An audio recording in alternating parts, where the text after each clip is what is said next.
একবার জিব্রাইল আলাইহিস সালাম নবী করিম সাল্লাল্লাহু আলাইহি ওয়াসাল্লামের কাছে এলেন। তখন রাসূল করিম সাল্লাল্লাহু আলাইহি ওয়াসাল্লাম দেখলেন জিব্রাইল আলাইহিস সালাম কিছুটা চিন্তিত। রাসূল সাল্লাল্লাহু আলাইহি ওয়াসাল্লাম জিজ্ঞেস করলেন, জিব্রাইল, কি ব্যাপার, আজ তোমাকে বিষণ্ণ দেখছি কেন? জিব্রাইল আলাইহিস সালাম আরজ করলেন, হে আল্লাহর প্রিয় হাবিব, আমি আল্লাহর নির্দেশে জাহান্নামের দৃশ্য দেখে এসেছি। তা দেখে আমার উপর শোকের ছায়া নেমে এসেছে। নবী করিম সাল্লাল্লাহু আলাইহি ওয়াসাল্লাম বললেন, জিব্রাইল, আমাকেও জাহান্নামের অবস্থা জানাও। জিব্রাইল আলাইহিস সালাম বললেন, জাহান্নামের মোট 60টি স্তর আছে। তার মধ্যে সবচেয়ে নিচের স্তরে আল্লাহ মুনাফিকদের রাখবেন। তার উপরের 6ষ্ঠ স্তরে আল্লাহ মুশরিকদের নিক্ষেপ করবেন। 5ম স্তরে আল্লাহ সূর্য ও চন্দ্র পূজারীদেরকে রাখবেন। 4র্থ স্তরে আল্লাহ অগ্নি পূজারীদেরকে রাখবেন। 3য় স্তরে ইহুদিদের এবং 2য় স্তরে খ্রিস্টানদের রাখবেন। এইটুকু বলে জিব্রাইল আলাইহিস সালাম চুপ হয়ে গেলেন। তখন নবী করিম সাল্লাল্লাহু আলাইহি ওয়াসাল্লাম তখন জিব্রাইল আলাইহিস সালাম আরজ করলেন, হে আল্লাহর রাসূল, প্রথম স্তরে আল্লাহ তাআলা আপনার উম্মতের গুনাহগারদেরকে রাখবেন। যখন নবী করিম সাল্লাল্লাহু আলাইহি ওয়াসাল্লাম শুনলেন যে তার উম্মতকেও জাহান্নামে দেওয়া হবে, তখন তিনি অত্যন্ত ব্যথিত হলেন এবং আল্লাহর দরবারে দোয়া করতে শুরু করলেন। এভাবে 3 দিন কেটে গেল। আল্লাহর প্রিয় হাবিব মসজিদে নামাজ পড়তে আসতেন। নামাজ শেষে হুজরায় ফিরে যেতেন এবং দরজা বন্ধ করে আল্লাহর দরবারে কেঁদে কেঁদে ফরিয়াদ করতেন। সাহাবায়ে কেরাম অবাক হয়ে ভাবছিলেন, নবীজির উপর এই কেমন অবস্থা ভর করেছে। 3য় দিন যখন হলো, তখন সৈয়দনা আবু বকর সিদ্দিক রাদিয়াল্লাহু তাআলা আনহু আর ধৈর্য ধরতে পারলেন না। তিনি হুজরার দরজায় এসে করাঘাত করলেন, সালাম দিলেন, কিন্তু সালামের উত্তর এলো না।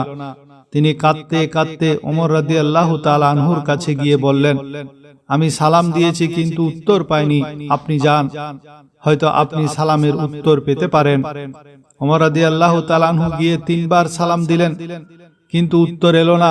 এরপর তিনি সালমান ফারসি রাদিয়াল্লাহু তাআলা আনহুকে পাঠালেন, তবুও উত্তর পাওয়া গেল না।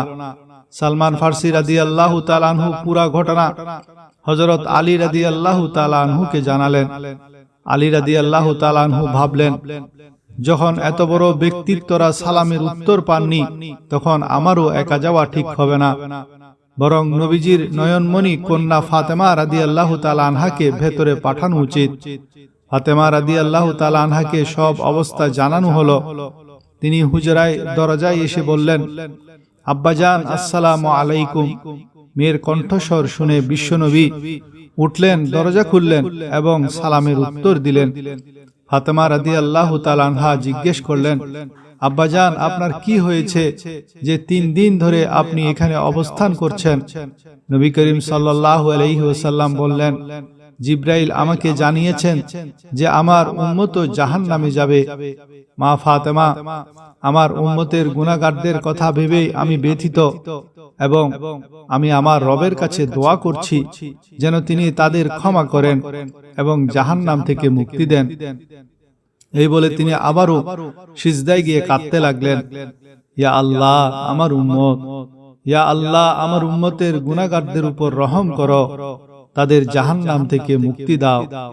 এমন সময় নির্দেশ এলো, ওয়ালা সাউফা ইউতিকা রাব্বুকা ফাতারদা, হে আমার প্রিয় হাবিব, দুঃখ করবেন না, আমি আপনাকে এত বেশি দেব যে আপনি সন্তুষ্ট হয়ে যাবেন। নবীজি খুশিতে উজ্জ্বল হয়ে উঠলেন এবং বললেন, হে লোক সকল, আল্লাহ আমার সাথে ওয়াদা করেছেন যে কিয়ামতের দিন তিনি আমাকে আমার উম্মতের ব্যাপারে সন্তুষ্ট করবেন, আর আমি ততক্ষণ পর্যন্ত সন্তুষ্ট হব না যতক্ষণ না আমার শেষ উম্মতটিও জান্নাতে প্রবেশ করবে না। সুপ্রিয় দর্শক, এই তাসবিহ পাঠ করলে আল্লাহ তাআলা বান্দার সমস্ত গুনাহ মাফ করে দেন। এটি সকল নবীদের অত্যন্ত প্রিয় তাসবিহ। এর বরকতে বান্দা আর গুনাহগার থাকে না এবং কবরের অবধারিত আযাব দূর হয়ে যায়। এটি পাঠ করলে তার মাগফিরাতের জন্য 70,000 ফেরেশতা জমিনে নেমে আসেন এবং তার জন্য রহমতের দোয়া করেন। বলা হয়েছে, যখন বান্দা এই তাসবিহ পড়ে তখন সে আল্লাহর সন্তুষ্টির অতি নিকটে পৌঁছে যায়। আজরাইল আলাইহিস সালামের পক্ষ থেকে তার প্রতি কোমলতা প্রদর্শিত হয়।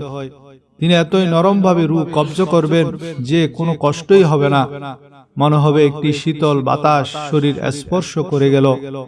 যে তাসবিহ পড়ে আপনি সারাদিন আল্লাহর সন্তুষ্টি অর্জন করেছেন, কবরে তা আপনার সাথে নূর হয়ে থাকবে।